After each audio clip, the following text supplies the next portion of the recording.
Good evening, everybody, and welcome to another edition of Fire Up Michigan. Yes, my old neck of the woods, Motor City Madmouth, appropriately named, especially for this show. And as you can tell by Candy putting my book up there, keep it up there as all show. We have to. Lessons from the Microphone, old school media versus new school media that can be purchased on Amazon and Kindle. But here I have my crew today on this show here. Yeah, George is Fort North. Okay. Not to the North Pole, just north where you can see the book. Good stuff. And he's obviously the man that wrote the forward of the book. George Eichhorn, welcome back. We have a twin bill tonight, don't we, Mr. Eichhorn? Yes. Good to be on here. And yeah, it's a great book, folks. You got to get a copy of that. And of course, Jeremy Ballrick, who has come a long way in our system. He really, really has. We talk about a guy that started with nothing, and now he's really matured himself into a very good broadcaster, and I'm glad he's followed the program. All right, Jeremy, welcome back. I see two kings there, Smoke King. I didn't know if I was seeing double or what, but whatever. Don't mess with my eye vision, even though you're not getting me to knock my head off. Right. If you see the logo, you understand why. The guy added an extra K, so I had to change the name. It's Smoke King now. Oh. All right. I didn't know this was an unplanned eye exam that I have, but nevertheless, there you are. And let me give everybody an idea what the agenda is. We're going to be talking Red Wings hockey tonight. Michael Rasmussen, as well as the Red Wings outdoor game. Chauncey Billups, Jeremy Ballrick will end the show kind of with some Lions updates. And also immediately after this, we have the Sports Exchange with myself, George Eichhorn. Travis Holmes will be on that show tonight, and he'll be joined with Jacob Christner. So we have close to 2 hours of broadcast tonight. Looking forward to make sure we can entertain you the best that we possibly can.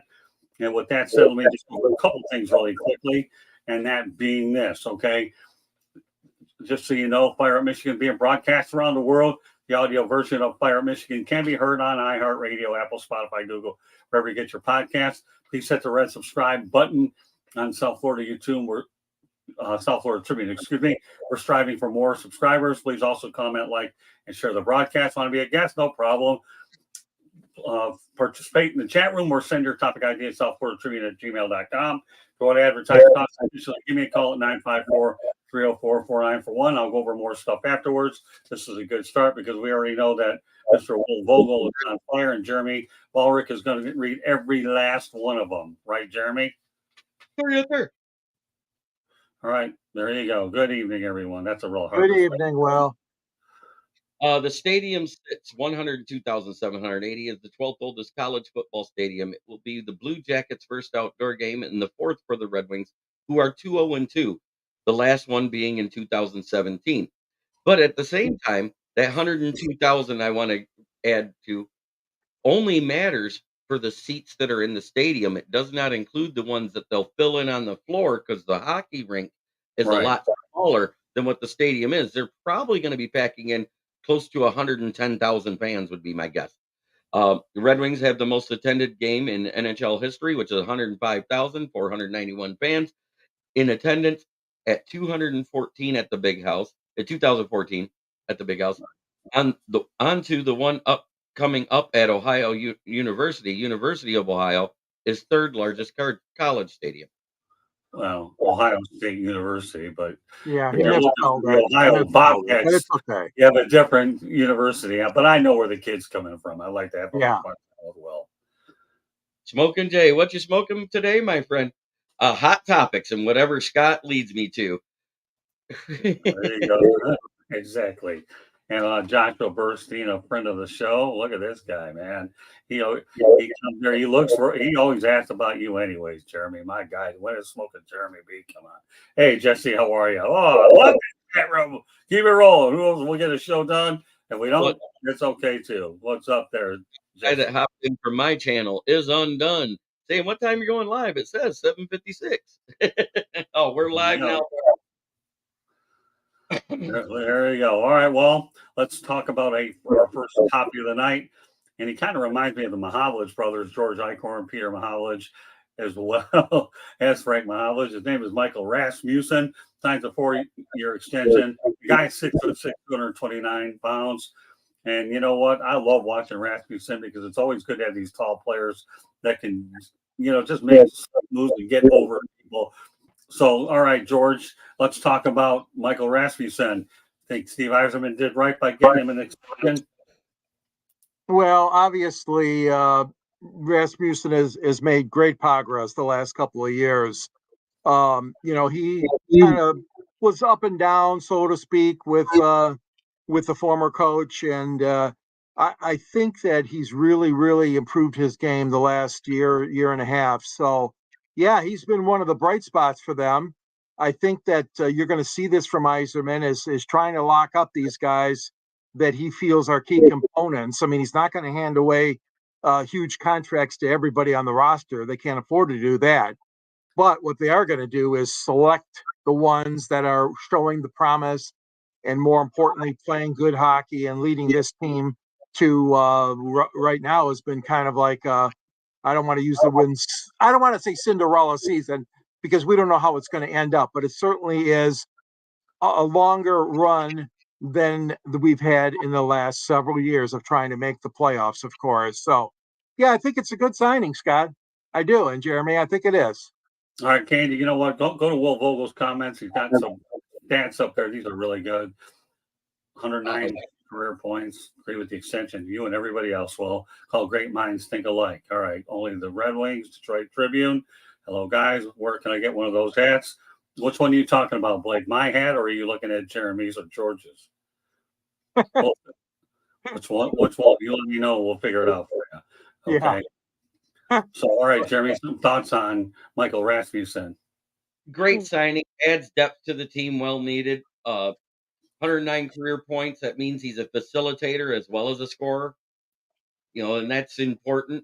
Look at Patrick Kane, 8 points in his last 4 games. Smoking Jay's hat. Yeah, it's the same hat. I just got a headphone on with it.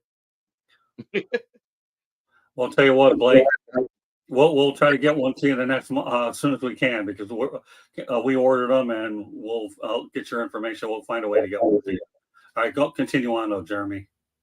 But I hope he does provide a nice spark for this playoff push because we are right now, as of the last win, 4 points above the next team behind them in the playoff push. I think it's a great move. Okay, very good. Yeah, it's unanimous here. I've always liked Michael Rasmussen, and Steve Eiserman is smart enough to know with his experience in Tampa. When you get good players, you keep your own. Don't worry about bringing in new people. And he's taking the same philosophy that he learned at the Lightning, and he's doing it with the Wings. And as a result, they've made progress. We'll stay out with the Red Wings again. The Red Wings in Columbus will play an outdoor game at Ohio Stadium, home of the Ohio State Buckeyes and home where the Michigan Wolverines and the Buckeyes play each other every other year. And that Stadium Series game is in 2025 on March 1st. All right, it's amazing. Michigan, Ohio State. I've actually seen a game in Columbus at Nationwide Arena. And they were in the Central Division before they ended up switching divisions. But, I like this Detroit-Columbus rivalry. I think it's pretty neat when you talk about the fact that the cities are only a couple hours apart off the US 23. So, George, give me your take on it.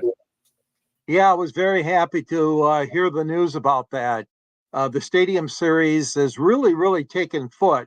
The NHL really is smart doing this. Okay, first of all, they don't limit it to just January 1st. Which, as we know, the Red Wings have played several times on the national holiday.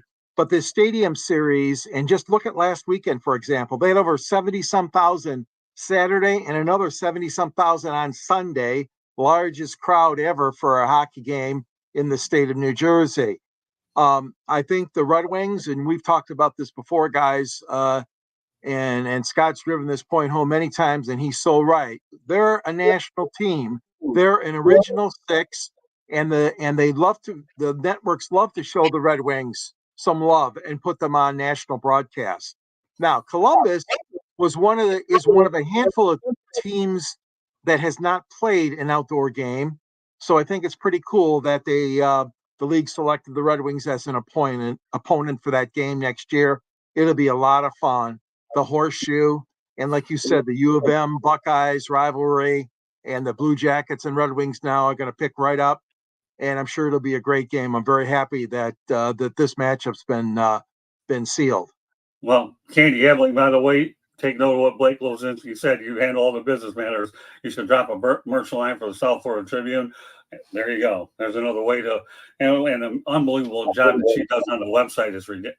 It's just amazing what she does. So before I go to Jeremy, though, I want to mention a couple of other things. I'll have the opportunity. We do broadcast live, though, folks, on LinkedIn, Facebook, Twitter, and YouTube. Our website, by the way, is www.southfloridatribune.com.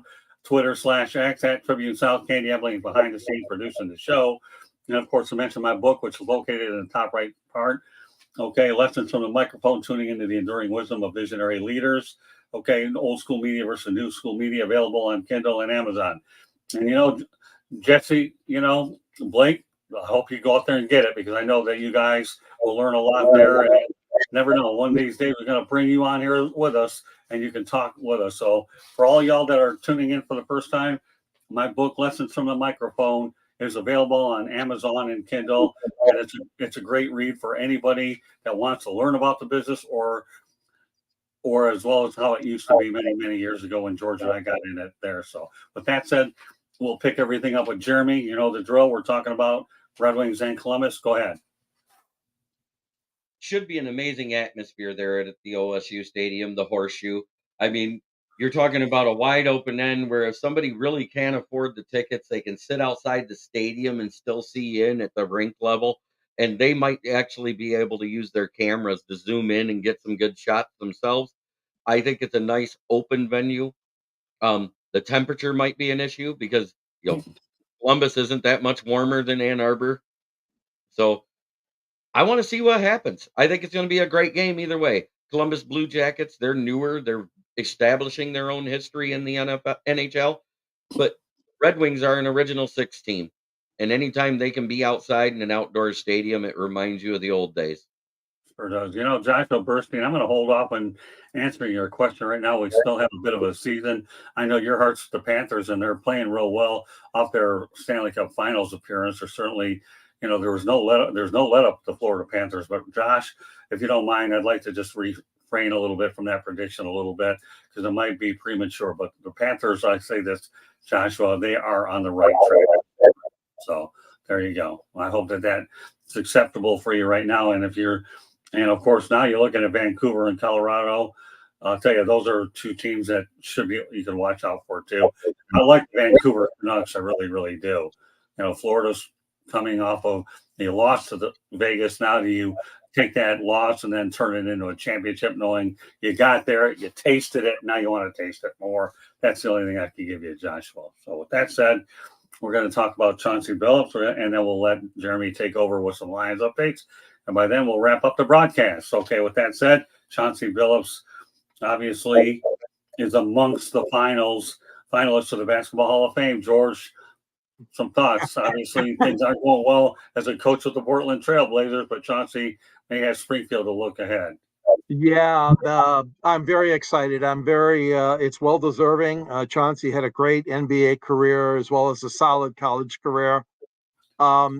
He's been eligible and nominated for several years now. So I was very, very happy to hear that he's going to be a finalist in the voting. So he's a finalist. So there's one more round, if you will, of voting that's going to occur for this prestigious panel of sportscasters, of sports writers, and media folks that make the selections for the Basketball Hall of Fame in Springfield.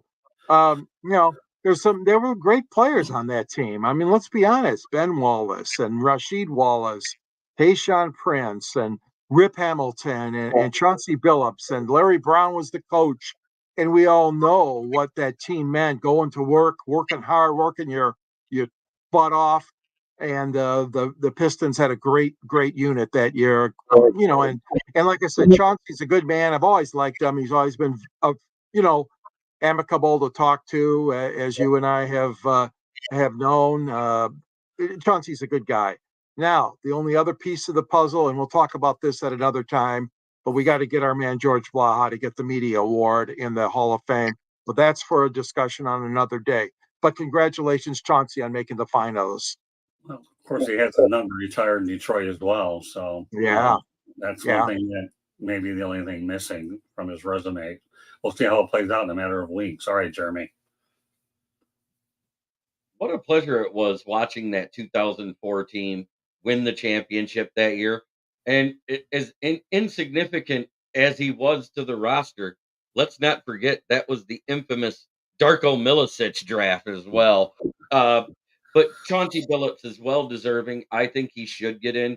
I mean, without him to facilitate the offense, to dish that to Rip Hamilton when he was wide open for those threes, to dish it to Tayshaun as he was driving to the basket. The slenderest small forward in NBA history. I mean, he looked like a walking stick with hair. But what a great end to his career if he gets in.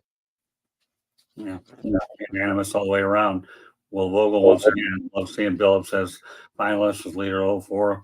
I'll tell you one thing though, the biggest trade though that they made was when they got Rasheed Wallace and Larry Yeah. Brown was able to go out there and keep Rasheed under control. You know what, George? I think we both can relate to this.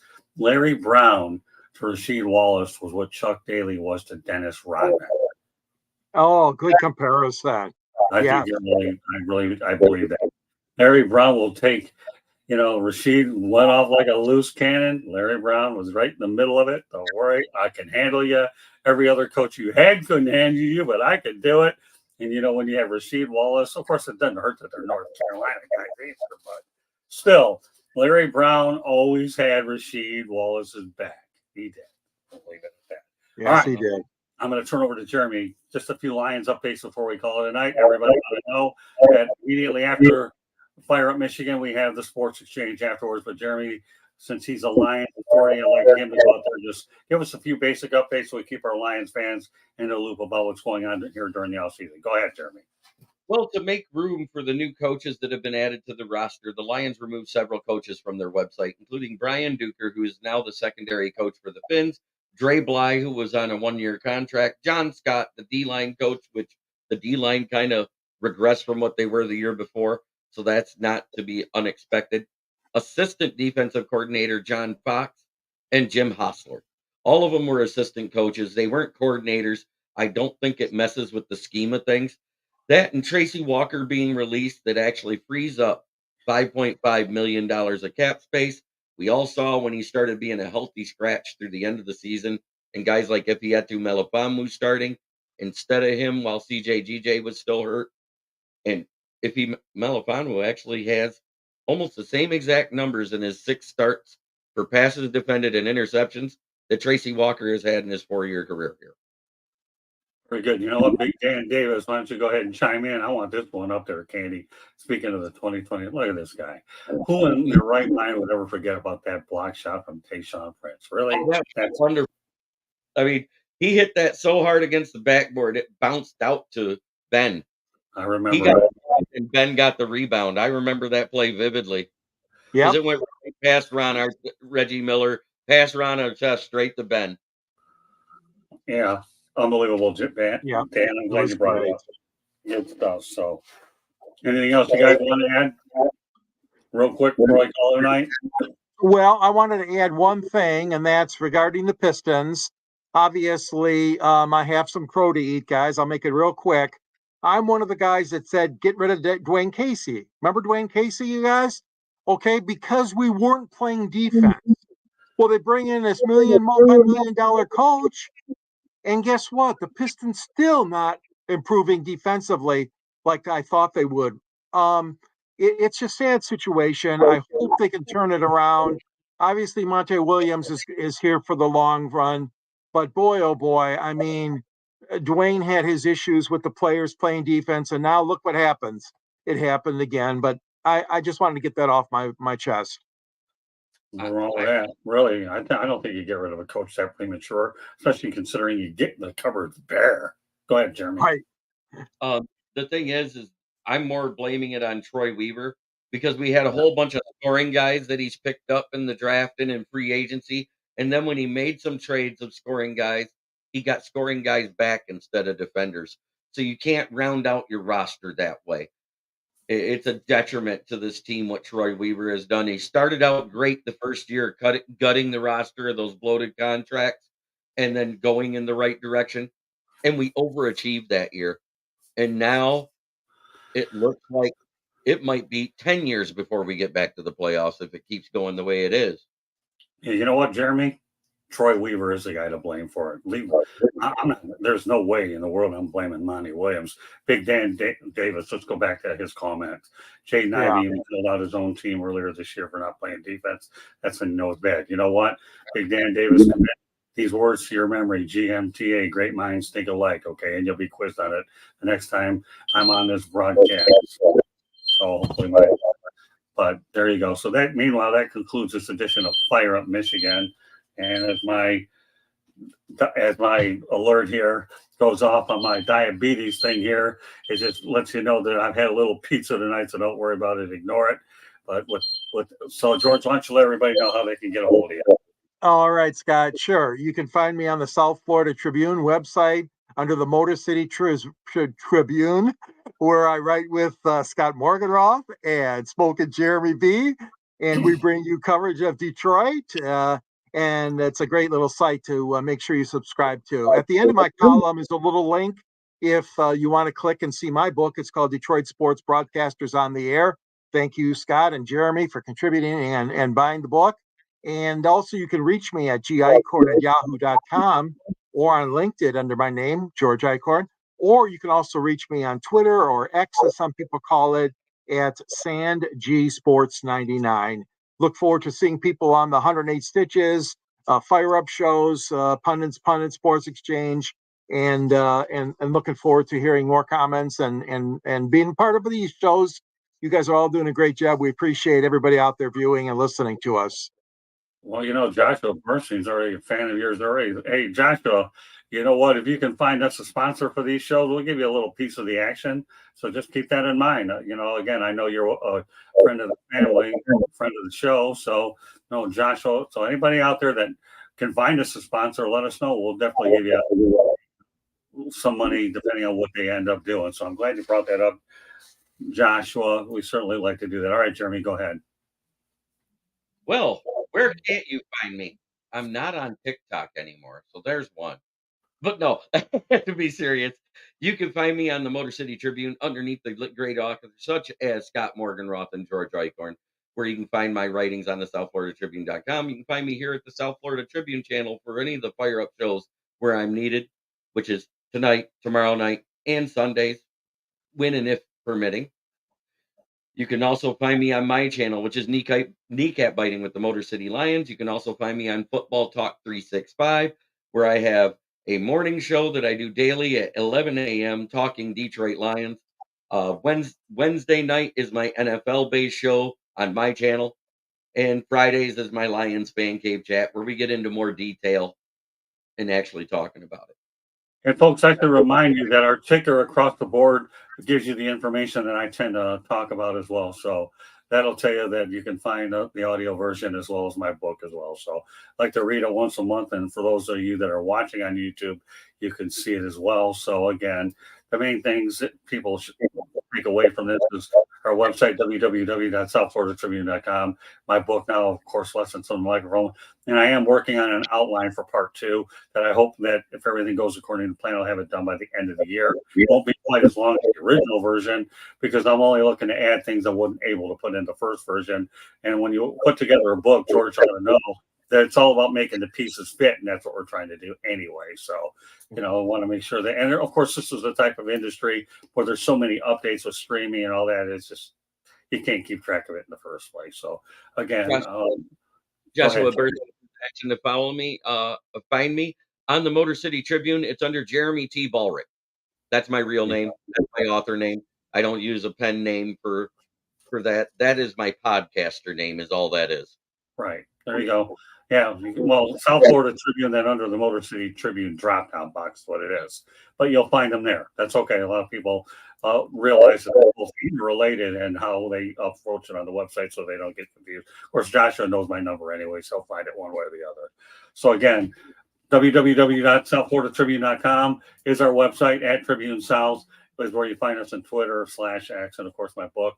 And you've seen it right in front. You want to email us, southfloridatribune@gmail.com. I want to thank everybody that participated in the chat room tonight. You're always great, and we always enjoy getting all your comments up there and addressing everyone that we can. And without you folks, the show really is, it's just us talking to one another, and we like to be able to incorporate more individuals into this whole setup. So on behalf of George Eichhorn and Smoke Jeremy B, my name is Scott Morgan, Motor City Madmouth. Thank you for joining us on this edition of Fire Up Michigan. At the top of the hour, we're going to have the Sports Exchange. George Eichhorn and I are going to flip over there. We'll be joined by Travis Holmes and Jacob Christner as well. Jeremy's going to have a busy few days. So, and folks, what I want you to go is check out on Thursday nights what their show, because that's unbelievable with him and Candy and George and Ralph Williams. And on Sunday, Jeremy and Candy do a wonderful job. So once again, thank you very much for joining us tonight, and we'll see you at the top of the hour for the Sports Exchange. Good night, everybody.